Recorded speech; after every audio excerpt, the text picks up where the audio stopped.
এটাই আমি তো মাঝে মাঝে কমেন্ট করতে চাই কি ভাইয়া বিয়ে করেন বিয়ে আপনারা কি বিয়ে করছেন? না এখনো হয়নি বিয়ে হবে ইনশাআল্লাহ দেখা যাক। বাপি ভাইয়ের সঙ্গে কিভাবে দেখা হলো না হলো সবকিছুই থাকছে এই ব্লগ ভিডিওতে।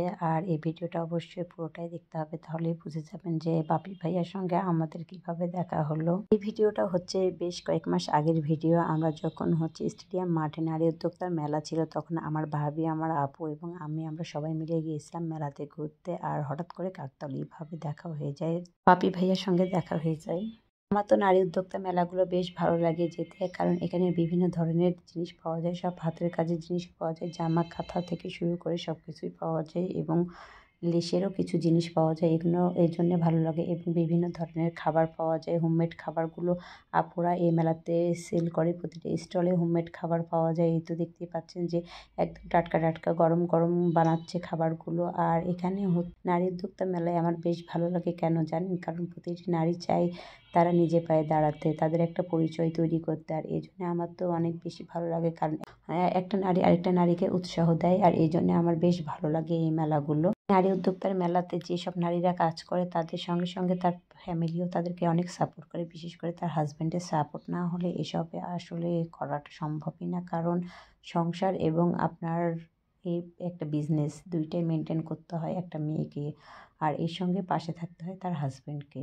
মেলাতে তো একটা স্টল ছিল বইয়ের, আর সেখানে তো রাউফ হচ্ছে একটা বই নেয় এবং একটা খাতাও নেয়। তার তো অনেক বেশি ভালো লাগে ড্রয়িং করতে, সেই জন্য সে একটা ড্রয়িংয়ের খাতা নেয় এবং একটা বই নেয় তার পছন্দ মতো। আর নারী উদ্যোক্তা মেলায় এই জন্য শুধু যে স্টল শুধু নারীরাই দেবে এটা কোনো কথা না। এখানে হচ্ছে যে অনেক ভাইয়ারাও হচ্ছে স্টল দিয়েছিল, তারাও হচ্ছে মেয়েদের থেকে কম এগিয়ে নেয়। তারাও হচ্ছে এই যে দেখেন এখানে কিছু শুদ্ধ বাজার ছিল, এখানে হোমমেড কিছু খাবার ছিল এবং অথেন্টিক সবকিছু এখানে ছিল, কোনো ভেজাল মুক্ত ছাড়াই খাবারগুলো। আর এই তো দেখতে পেলাম আরেকটা পার্ট হচ্ছে স্টেজ, আর এই স্টেজে বিভিন্ন ধরনের গান বাজনা হচ্ছিল। আর এইদিকে তো গান বাজনা দেখা শেষ করে আসছিলাম, আর আমার ছেলে এখানে ললিপপ খাচ্ছিল আর ঘুরছিল।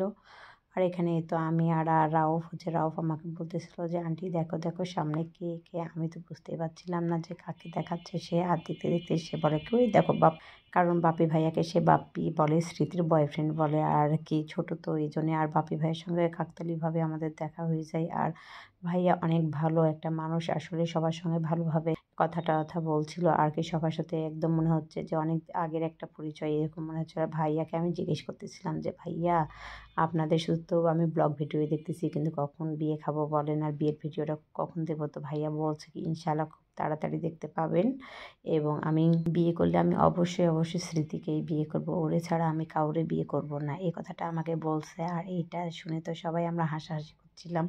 তখন আমার আপু আমার ভাবি বলতেছে সেটা কখন, এই শুভ দিনটা আমরা কখন দেখব? তো বাপি ভাইয়া বলতেছে খুব তাড়াতাড়ি দেখবেন ইনশাল্লাহ, দোয়া করবেন আমাদের জন্য। তারপরে ভাইয়া চলে যায়, আমরা ওখান থেকে চলে আসি।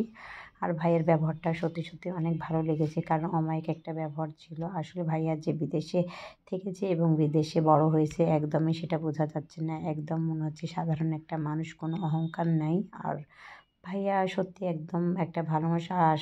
আশা করি স্মৃতি আপুকে অনেক অনেক ভালো রাখবে। আসলে ভাঙা মনটাকে যেহেতু জোড়া লাগাতে পারছে ভাইয়া, ইনশাল্লাহ তাকে নিয়ে হ্যাপি থাকবে দুইজনে। আর দোয়া করি স্মৃতি এবং বাপি ভাইয়া যেন দুইজনে খুব তাড়াতাড়ি বিয়ে করে ফেলে, আর আমরা যেন সবাই সেই ভিডিওগুলো দেখতে পাই। আসলে এটাই হচ্ছে সবার ইচ্ছা আর কি। আমরা যারা ভাইয়া এবং আপুকে ভালোবাসি তারা অবশ্যই এটার জন্য আমরা ওয়েট করতেছি যে তাদের ভিডিও কখন দেখবো, বিয়ের ভিডিও। আর ভাইয়া তো বলছে যে ইনশাল্লাহ অনেক তাড়াতাড়ি দেখবে। আর ভাইয়া বলেছে যে উনি বিদেশ যাওয়ার আগে স্মৃতি আপুকে বিয়ে করবে, তারপরে যাবে। এখন দেখা যাক। আসলে ওখানে কিছু লোকাল ভয়েস ছিল, এই জন্য আমি সেই ভয়েসটা দিলাম না। সবাই ভালো থাকবেন, সুস্থ থাকবেন, আল্লাহ হাফেজ, আসসালামু আলাইকুম। ভিডিওটা ভালো লেগে থাকলে অবশ্যই লাইক কমেন্ট শেয়ার দেবেন এবং পাশে থাকবেন অবশ্যই।